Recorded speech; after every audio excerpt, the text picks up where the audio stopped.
Among all the members of the Bonaparte family, only she could rival Napoleon in intellect, determination, and administrative talent. And her imperial brother could never forgive her for that. Had Elisa been as frivolous and charming as Pauline, she might have won the emperor's affection. But Elisa was not called the beautiful despot for nothing. She was a woman born to rule. Maria Anna Elisa became the eldest daughter of Carlo and Letizia Bonaparte, though she was the seventh child in the family. It so happened that the other girls born before her did not survive to adulthood. She was born at the end of the 18th century, and although she was baptized with several names, to her family and friends, she was always Elisa, a name she cherished above all others. The little girl was sent away to study at an early age, just 7 years old, to the Royal Boarding School of St. Louis, now located in the Evelyn's department, where Elisa quickly became one of the most diligent students. She effortlessly mastered any subject, constantly asked her teachers questions, and her inquisitive mind always craved new nourishment. The young Bonaparte devoured books and made notes in her diary about the ones she loved most. But at 15, her education came to an abrupt end when the post-revolutionary Legislative Assembly ordered the school to close. Had it not been a royal institution, it might have been spared. Instead, Elisa was called back home to Ajaccio. The long separation had its effect. In the family home, Elisa yearned for the boarding school. But when the Bonapartes moved to Marseille 3 years later, Elisa seemed to come alive again. And she fell head over heels in love. Her chosen one was a former captain of the royal troops, Pasquale Bacciacchi, a man of modest means, even poor. The growing wealth of the Bonapartes might have suggested a more advantageous match, but Elisa begged her brother to let her make her own choice. And so, the marriage took place. 20-year-old Elisa married Felix. He had changed his less melodious name, Pasquale. The groom was promoted to the rank of battalion commander, as it was unseemly for Napoleon's brother-in-law to remain in a humble position.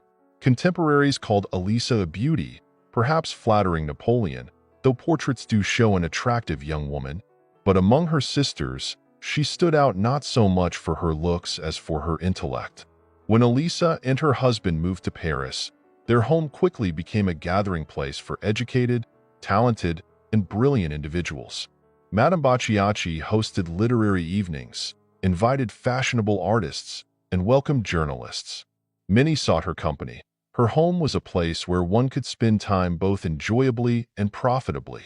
Interestingly, at these glittering soirees, Elisa's companion was not her husband but her brother Lucien.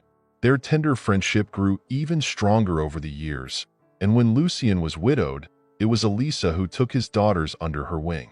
This was especially necessary since Lucien had to move to Madrid.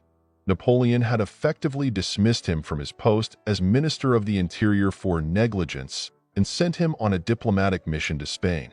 Felix Bacciacchi was appointed as Lucien's secretary, while Elisa, remaining in Paris, wrote to her brother more often than to her husband. Lucien's exile lasted just over a year, and upon his return, he remarried. Napoleon was furious. This marriage had taken place against his will. Though Elisa passionately defended her brother, the newlyweds were forced to leave France and settle in Rome. Soon after, Elisa and her husband also moved to Italy. When Napoleon became emperor, the Bacciacchi family was granted the title of Princes of Piombino.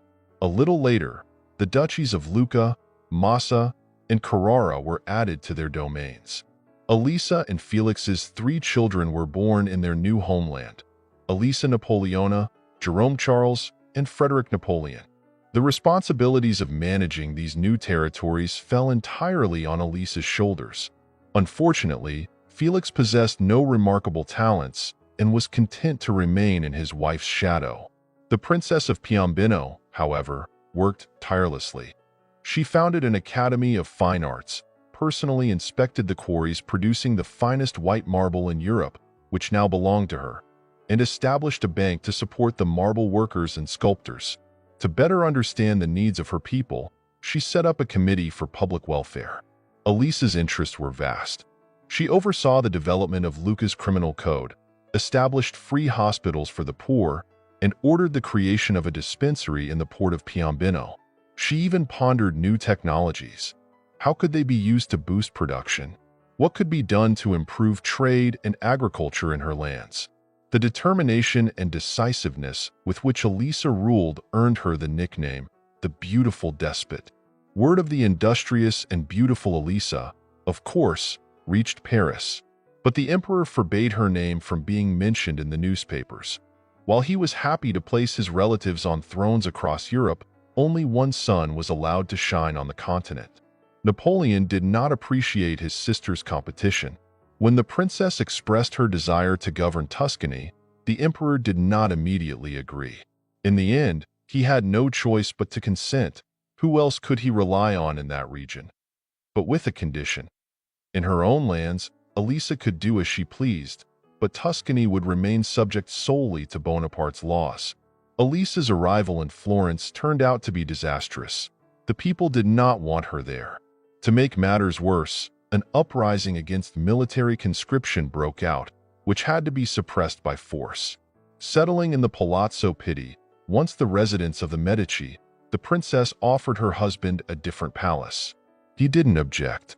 They had long been pretending to be a happy couple. Felix had his mistresses, and Elisa had her admirers. According to one legend, the Princess of Piombino even received Niccolò Paganini in her private chambers. At Napoleon's wedding to the daughter of the Austrian emperor, Elisa quarreled with her brother. He demanded exorbitant taxes, while she insisted there was no money to pay them. The furious emperor threatened to strip her of her lands. Elisa responded by declaring she was ready to stand up to him. But Napoleon no longer had time for his sister.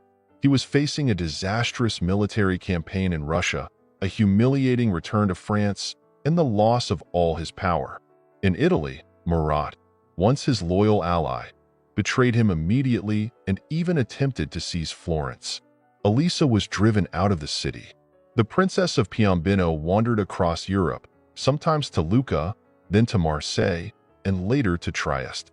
During Napoleon's brief return to power, the famous 100 Days, Elisa was arrested, but she was released shortly after her brother's final defeat. Under the name of the Countess of Compagnano, she settled in Trieste. Of course, she couldn't stay idle for long.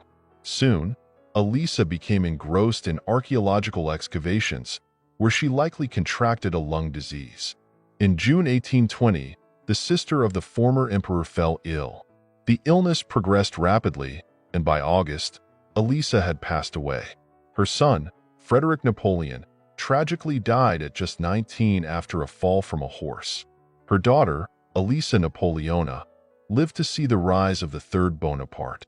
She was as domineering and blunt as her mother, wrote Stockton of her, with the only difference being that the daughter never had the chance to rule.